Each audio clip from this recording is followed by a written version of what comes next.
Hi guys, welcome back to my channel Panni and mom. ఎలా ఉన్నారు అందరూ? నేను చాలా బాగున్నానండి. ఈరోజు ఒక నాన్ వెజ్ రెసిపీతో మీ ముందుకు వచ్చేసాను. ఏంటో అనుకుంటున్నారా? Crispy chicken popcorn. ఎవరికి ఇష్టం ఉండదండి? పిల్లలకని పెద్దలకని తేడా లేకుండా ఎందుకు తింటున్నామో ఎంత తింటున్నామో అని తెలియకుండా తినే రెసిపీ అంటే ఈ పాప్కార్న్ అనే నేను చెప్తాను. సో ఇంకెందుకు లేటు, రెసిపీలోకి వెళ్ళిపోదాము. ముందుగా చికెన్ని తీసుకొని చిన్న పీసెస్గా కట్ చేసుకోండి. పాప్కార్న్కి ఎప్పుడు కూడా చికెన్ చిన్న పీసెస్ అయితేనే బాగుంటుంది.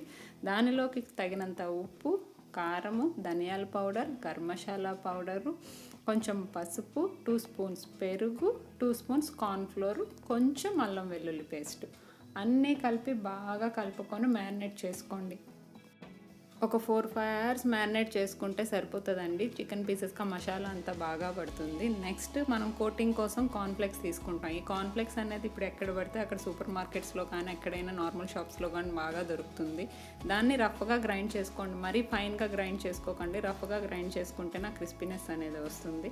ఈ మ్యారినేట్ చేసిన చికెన్ని ఒక్కొక్కటిగా వేసుకొని, ఇక్కడ మెయిన్ పాయింట్ ఒకటి మాత్రం అందరూ గుర్తుపెట్టుకోవాలి. గట్టిగా ప్రెస్ చేసి కోట్ చేయొద్దండి. జస్ట్ నార్మల్గా కోట్ చేయండి. మీరు జస్ట్ నార్మల్గా కలిపితే ఆ మసాలా వల్ల ఆటోమేటిక్గా ఆ గ్రాన్యూల్స్ దానికి అంటుకుంటాయి.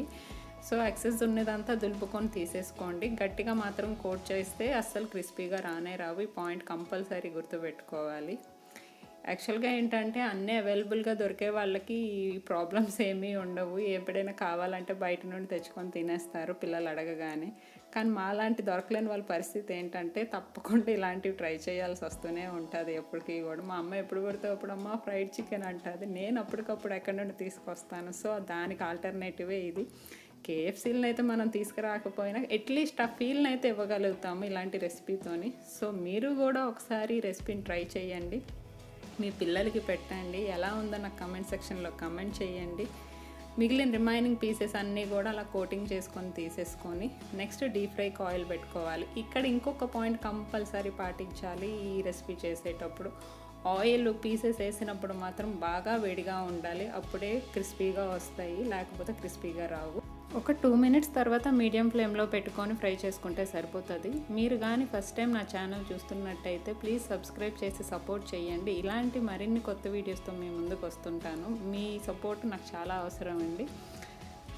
అలా గోల్డెన్ బ్రౌన్ కలర్ వచ్చిన తర్వాత తీసేసుకోవడమే. ఇంకెందుకు లేటు, ఎప్పుడు ట్రై చేస్తున్నారు? ట్రై చేసి కమెంట్ సెక్షన్లో నాకు కమెంట్ చేయడం మాత్రం మర్చిపోవద్దు. Please subscribe for more videos. Thanks for watching.